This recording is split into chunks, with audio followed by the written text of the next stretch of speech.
Selon Carl Jung, pour qu'une personne puisse accomplir son développement personnel, elle doit se retirer temporairement des attentes du monde extérieur.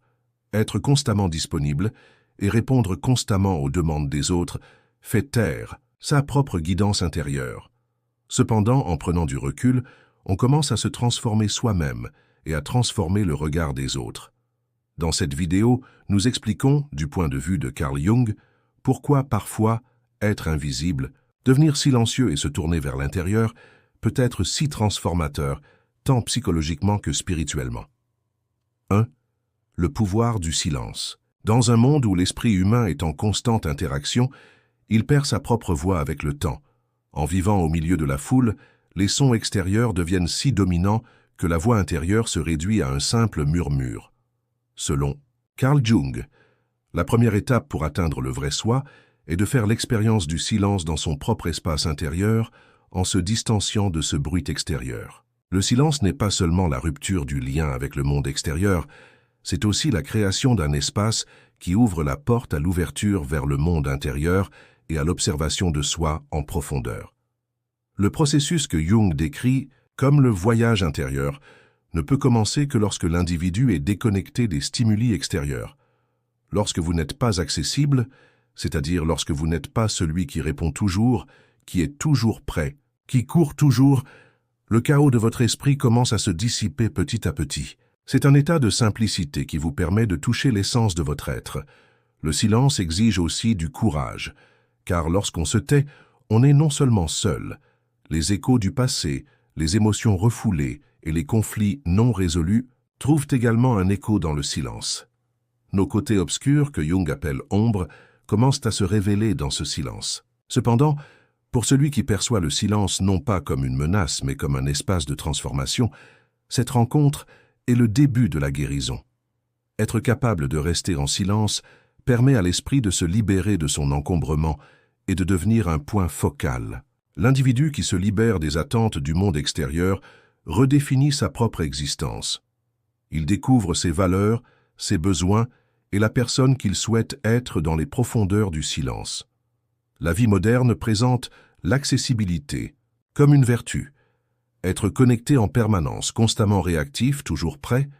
Cependant, cet état d'accessibilité est l'un des plus grands obstacles au processus que Jung qualifie d'individualisation. Car tandis qu'une personne est constamment occupée à répondre aux besoins des autres, elle devient incapable d'entendre les siens. Le silence brise cette chaîne. Se retirer n'est pas seulement une rupture avec les autres, mais aussi avec les obligations mentales, les automatismes et les réflexes conditionnés. Cette rupture produit une prise de conscience qui, à son tour, conduit à la plénitude intérieure. Le pouvoir du silence n'est pas celui du détachement du monde extérieur, mais celui de la connexion au monde intérieur. Dans la philosophie de Jung, cela signifie qu'une personne se reconnecte à elle-même, fait la paix avec elle-même et acquiert le courage d'être elle-même. Le soi, perdu dans le bruit, se reconstruit en silence. Et quand une personne voit le silence non pas comme une punition, mais comme une bénédiction qui permet à l'âme de revenir à son essence, elle ne survit plus seulement, elle commence vraiment à vivre. 2. Fixer ses propres limites. Fixer ses propres limites est l'une des conditions fondamentales pour qu'un individu accède à la maturité spirituelle. Selon Carl Jung, une personne ne peut véritablement s'individualiser que lorsqu'elle parvient à se démarquer des autres. Dans la société moderne, on attend souvent d'un individu qu'il soit accessible, serviable, harmonieux et insensible. Cependant, ces attentes conduisent à refouler ses propres besoins, ses émotions et son moi. Ce refoulement, à son tour, crée des tensions internes au fil du temps. À ce stade, fixer ses propres limites devient non seulement un droit personnel, mais aussi une révolution intérieure nécessaire à la protection de sa santé spirituelle. La personne qui fixe ses propres limites n'est plus une personne qui se façonne selon les directives du monde extérieur, mais un individu indépendant qui agit selon sa propre guidance intérieure. Fixer des limites ne signifie pas ériger des murs.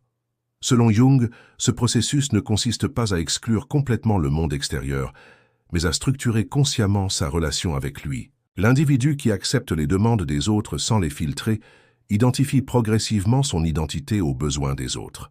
Un non caché subsiste dans chaque oui, Une colère inexprimée grandit dans chaque silence. Poser des limites est une étape essentielle pour résoudre ces conflits internes. Cela implique d'être honnête avec soi-même et avec les autres. Une relation authentique n'est possible qu'avec des limites saines. Une personne qui connaît ses propres limites apprend à respecter celles des autres. Ainsi, les relations deviennent plus transparentes, plus honnêtes et plus solides. La plupart des gens pensent que fixer des limites est égoïste. Pourtant, Jung place la reconstruction du soi au cœur de l'individuation. L'identité personnelle consiste à exister tel que l'on est réellement, et non tel que les autres voudraient que l'on soit. Cette façon d'être ne peut être protégée que par des limites. Lorsque vous n'êtes pas accessible, c'est-à-dire lorsque vous ne dites pas « oui » à chaque demande, les autres commencent à comprendre où vous finissez et où ils commencent. Cela rend la relation que vous établissez avec eux plus saine, car la valeur donnée sans limite devient souvent sans valeur. Un être constamment accessible devient ordinaire avec le temps. Une personne qui fixe ses propres limites gagne non seulement le respect, mais aussi la liberté. Fixer ses propres limites, c'est aussi prendre ses responsabilités, car cela signifie ne pas céder les rênes de sa vie à quelqu'un d'autre et assumer la responsabilité de ses expériences émotionnelles. Selon la pensée de Jung, un individu ne peut atteindre la plénitude qu'en restant fidèle à sa propre vérité intérieure. Les limites sont les gardiennes de cette fidélité. Ce qui vous blesse, ce qui vous consume, ce qui vous fait du bien, ce qui vous fait grandir. Seules des limites permettent de les découvrir et de se créer un espace personnel. Une personne sans limite est comme une feuille emportée par le vent. Mais une personne qui connaît ses limites est comme un arbre dont les racines sont solidement ancrées dans le sol. Il plie sous l'orage, mais ne tombe pas. Ainsi, lorsque vous n'êtes pas disponible, non seulement vous devenez silencieux, mais vous créez aussi un espace pour vous-même, et vous ne permettez pas aux autres de s'y immiscer. Cet espace est le lieu de votre vérité. Comme le dit Jung, la véritable liberté consiste à vivre selon ses besoins, et non selon les attentes des autres. Définir ses propres limites est le premier pas, et le plus puissant, vers cette liberté. 3. La chute des masques. En société, une personne assume une série de rôles sociaux. Ceux-ci sont appelés personas dans la psychologie de Jung. La persona est le masque social qu'un individu développe en fonction des attentes de la société et adopte pour être accepté et s'assurer un sentiment d'appartenance. Ce masque cache sa véritable identité tout en facilitant son intégration au monde extérieur. Cependant, un masque constamment porté finit par remplacer le soi. La personne refoule ses propres besoins, désirs et émotions et ne s'intéresse plus qu'à la façon dont elle est perçue par les autres. À ce stade, l'individu s'est éloigné d'être lui-même et a oublié qui il est sous le poids des rôles sociaux. Une personne qui a fait de l'accessibilité un devoir porte ce masque à chaque instant de la journée. Elle répond à chaque appel, ne décline pas toutes les invitations et s'efforce de répondre à toutes les attentes. Cependant, cet état d'accessibilité se transforme en un processus qui détruit progressivement le soi au lieu de le protéger. Selon Jung, la véritable guérison commence par la chute de ces masques. La chute des masques survient souvent non pas par choix volontaire, mais par nécessité spirituelle. L'esprit, las d'être constamment accessible, est contraint de s'arrêter à un moment donné. Cette pause ouvre la porte à la confrontation intérieure. Lorsqu'une personne se retire, s'éloigne de la visibilité et devient inaccessible, alors, la différence entre le masque et le soi devient visible. Ce n'est plus la personne que les autres veulent voir, mais celle qui se sent telle qu'elle est. Cette étape est douloureuse, car abandonner des rôles sociaux maintenus pendant des années signifie aussi la destruction de nombreuses illusions identitaires. Parfois, les gens trouvent ce nouvel état étrange. Parfois, l'individu lui-même cherche son ancien masque. Cependant, selon Jung, cette crise est aussi le signe avant-coureur d'une renaissance.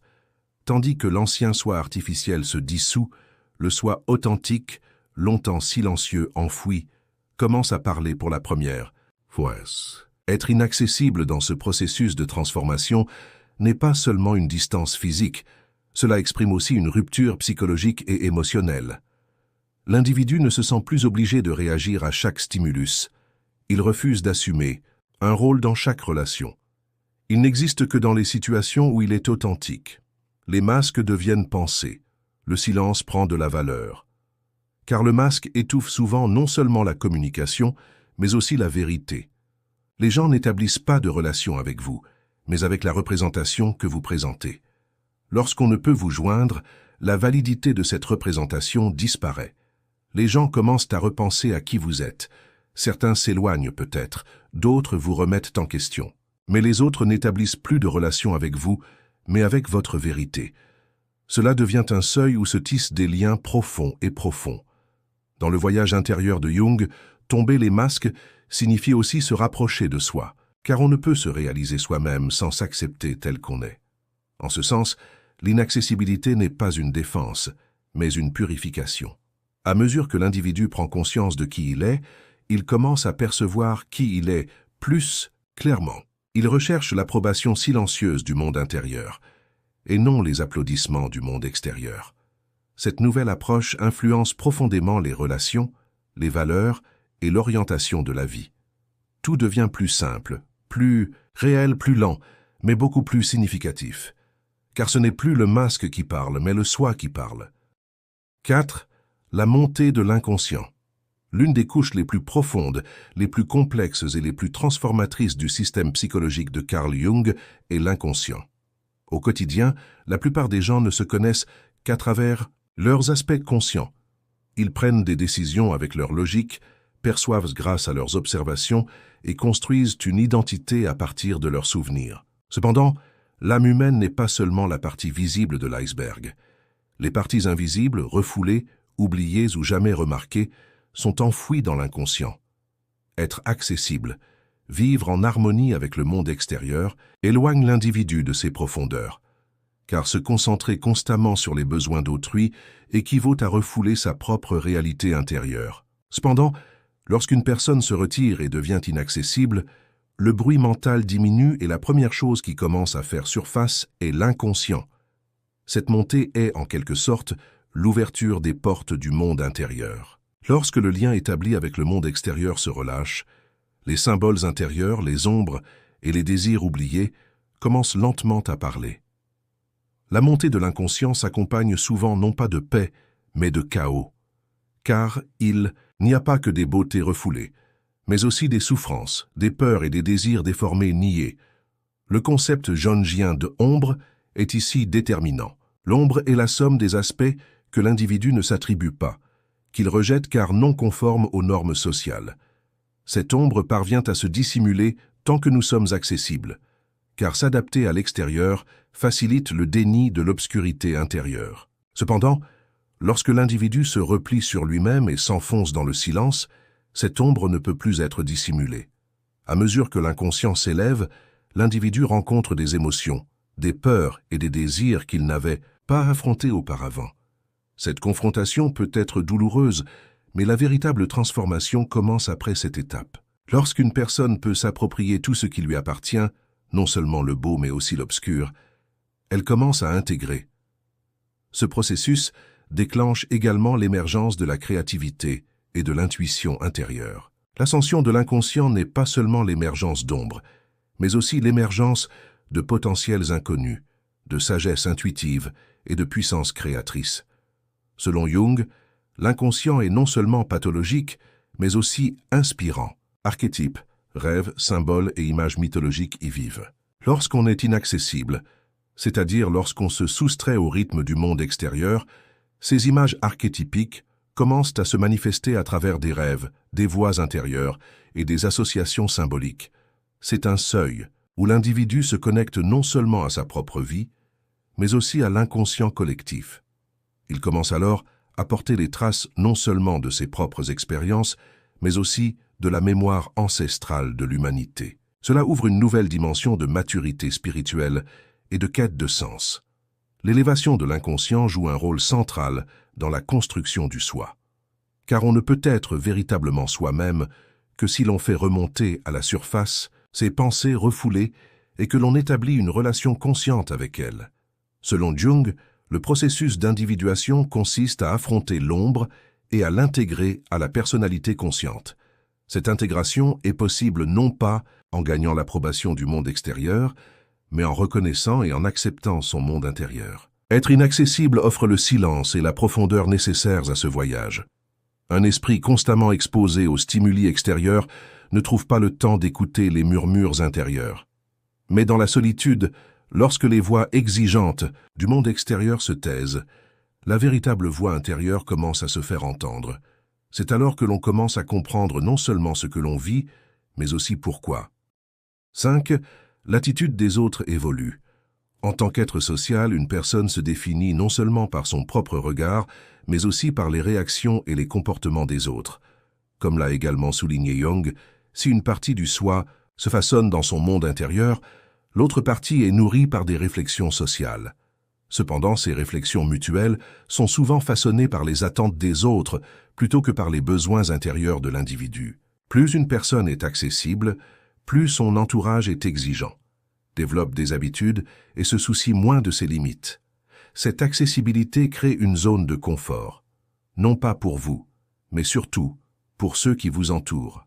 Cependant, lorsqu'un jour l'individu abandonne cet état d'accessibilité permanent et se retire, cela crée un effet de tremblement de terre, non seulement dans son propre monde intérieur, mais aussi dans l'esprit des autres. Car une position jusque-là acceptée spontanément devient soudain sujette à caution. Pourquoi ne répond-il pas? A-t-il changé? S'est-il offusqué? Ne s'intéresse-t-il plus à nous? En réalité, ces questions révèlent une perte de contrôle chez l'autre, plutôt qu'un changement de comportement. L'accessibilité fait souvent partie d'un rapport de force inconscient. Dès que vous êtes disponible, les autres savent quand, dans quelle mesure et comment vous approcher. Cette prévisibilité les rassure. Il est plus facile de vous demander quelque chose. Mais à un moment donné, lorsqu'une personne fixe ses limites et limite sa disponibilité, les autres perdent la routine habituelle. Le sentiment de contrôle qu'ils ont sur vous s'affaiblit, ce qui peut engendrer de la déception chez certains, de la colère chez d'autres et un repli sur soi discret chez d'autres. Les attitudes changent, car une personne devenue indisponible ne remplit plus la même fonction. Cela permet à des liens souvent basés sur la commodité de se renforcer, et non pas toujours sur l'amour. Les gens se repositionnent en fonction de ce qu'ils ont établi avec vous. Était-ce un lien réel ou une habitude?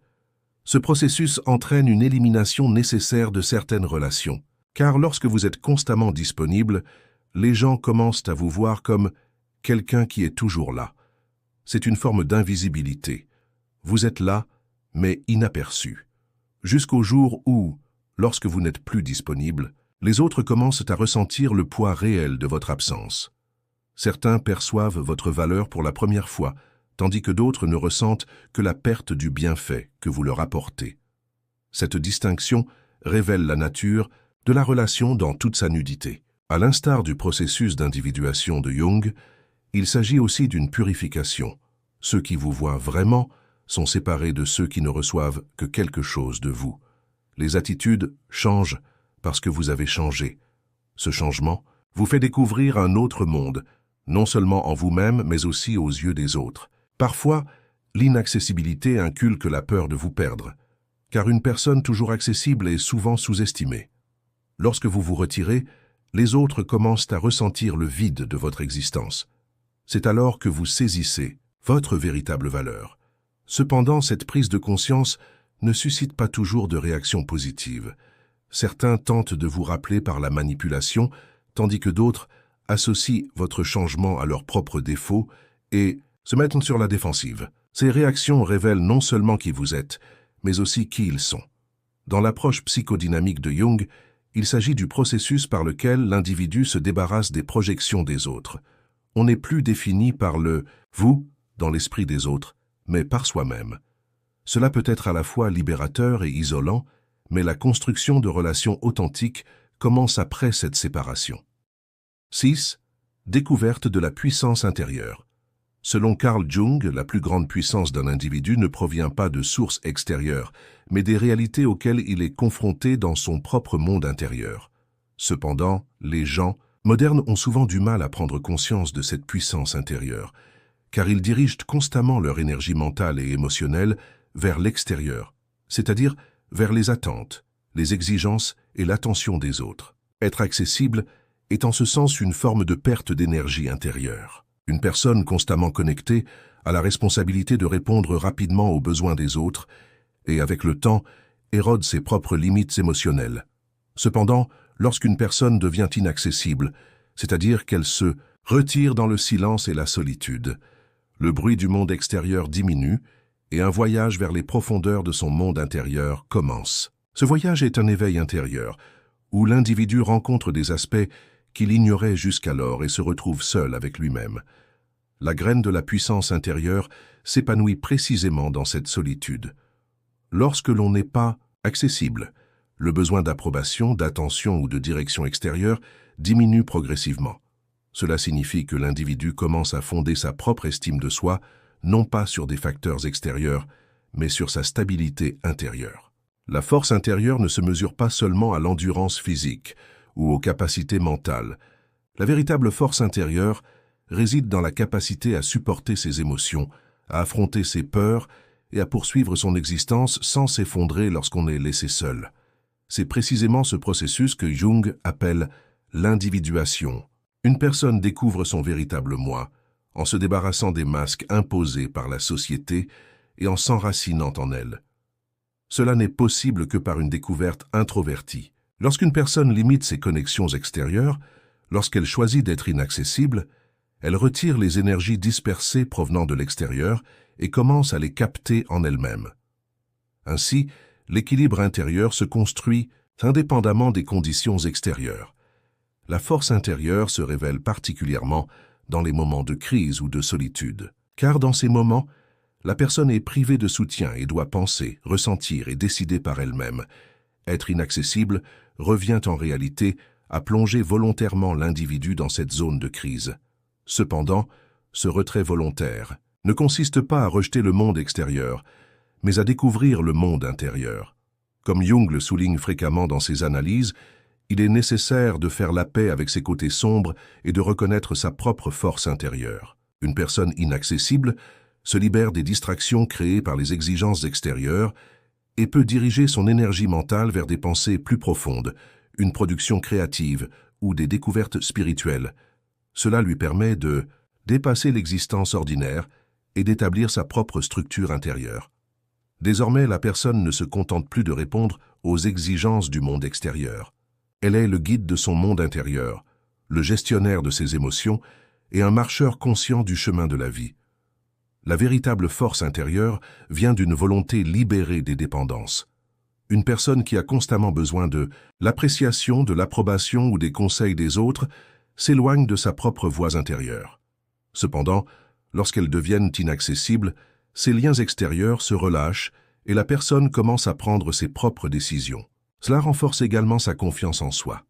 Désormais, ce qui compte, c'est la parole des autres, et non son intuition et ses valeurs. Le modèle de développement spirituel de Jung décrit l'individualisation de l'individu en passant d'abord par son identité sociale, puis par l'inconscient collectif. La découverte de sa puissance intérieure constitue le tournant de ce processus. L'individu n'est plus seulement un élément de la société. Il est un être qui s'est construit, qui a confiance en ses ressources intérieures et qui peut faire face à la solitude. Cette puissance peut ne pas être visible de l'extérieur, mais elle se reflète dans la posture, les décisions et le lien à la vie de la personne. Être inaccessible est le premier signe de cette puissance qui se reflète à l'extérieur. 7. Repos de l'âme. L'une des plus grandes illusions de l'homme moderne est de croire qu'être constamment actif est une condition du développement. Pourtant, selon Carl Jung, le véritable développement de l'âme commence par des moments de pause, lorsque nous devenons silencieux et repliés sur nous-mêmes. Une personne toujours occupée, qui répond à tous les appels, qui est prête à répondre à tous les besoins, sombre progressivement dans l'épuisement, non seulement physique, mais aussi spirituel. Cet épuisement progresse profondément et silencieusement, car vu de l'extérieur, la personne est encore fonctionnelle. Cependant, intérieurement, elle s'est éloignée de sa propre essence. L'inaccessibilité, autrement dit, un détachement conscient des autres, du flux, des exigences et des connexions numériques, permet à l'âme de prendre conscience de cette fatigue invisible et de commencer à la réparer.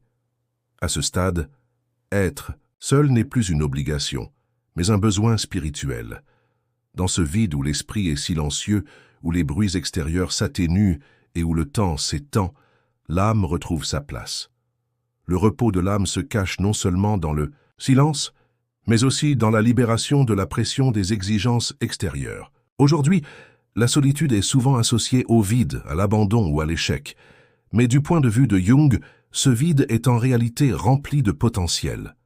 Lorsqu'une personne se détache des interactions extérieures, elle commence à écouter les appels venant du plus profond de son âme. Ces appels révèlent souvent des aspects inhabituels, refoulés ou remis à plus tard.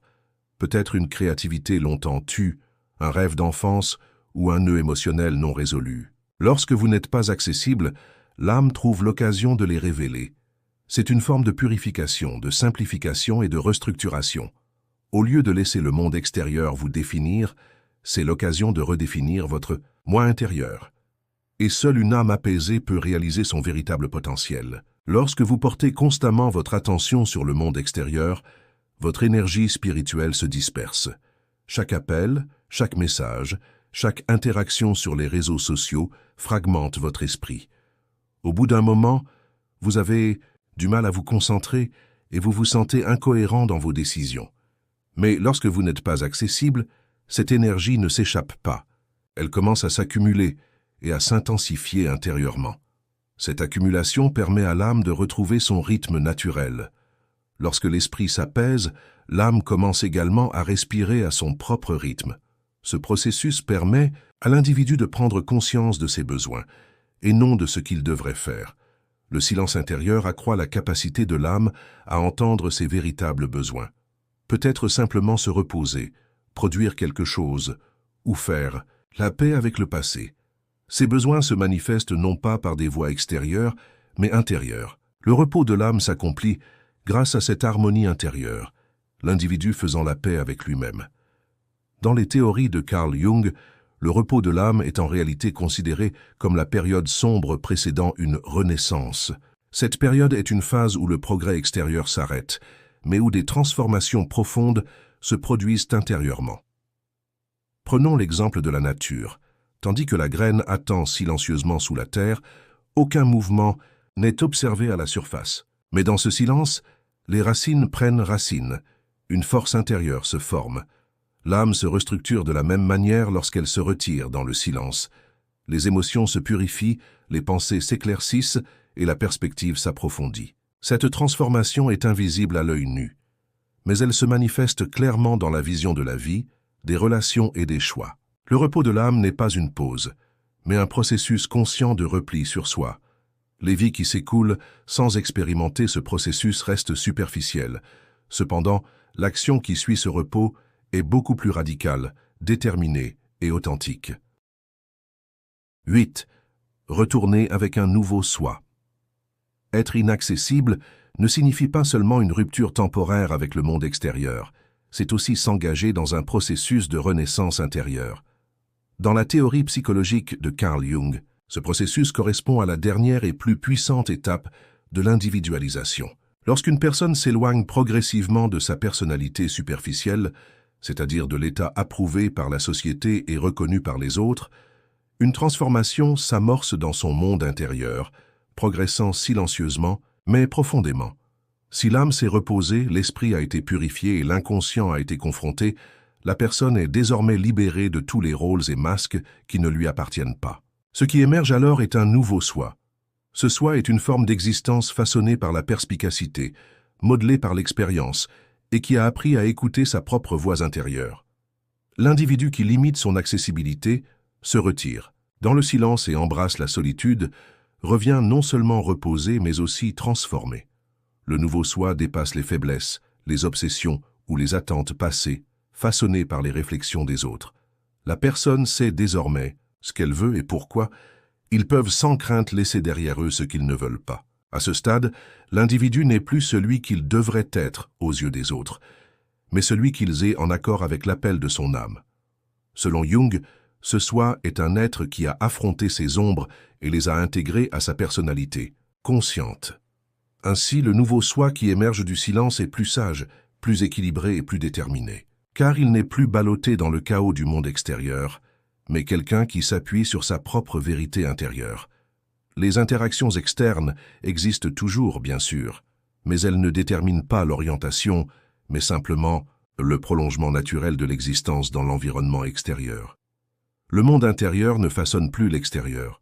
Au contraire, la structure intérieure détermine la relation au monde extérieur. Le nouveau soi transforme non seulement la relation de l'individu à lui-même, mais aussi ses liens avec les autres. Les relations, autrefois fondées sur l'approbation, sont désormais remodelées sur la base du sens et de la sincérité. Tout ce qui était auparavant ressenti comme un « oui » peut désormais être dit « non » de l'intérieur. Les limites peuvent être tracées plus sainement et clairement, car la personne ne définit plus sa propre existence selon les attentes ou les jugements d'autrui, mais fixe sa propre valeur à une source intérieure. Ce changement peut être perçu comme de la froideur ou de la distance par son entourage à première vue. Il s'agit pourtant d'un résultat naturel du développement spirituel. Selon Jung, l'intégrité acquise ne permet pas de se détacher des autres. Elle permet de nouer des liens plus forts, plus authentiques et plus profonds. Le nouveau soi ne porte plus seulement une identité sociale, mais aussi une identité spirituelle. Dans ce processus de transformation, l'inaccessibilité n'est plus une défense, mais un choix. La personne ne cherche plus à tout suivre, ni à répondre à tout le monde. Elle a appris à s'arrêter et à se tourner vers l'intérieur. Cette prise de conscience améliore sa qualité de vie. La personne commence à considérer la vie non pas comme une course à accomplir, mais comme un processus à ressentir. La confusion mentale diminue, la clarté émotionnelle augmente. Et, plus important encore, la personne prend pleinement en charge sa propre vie.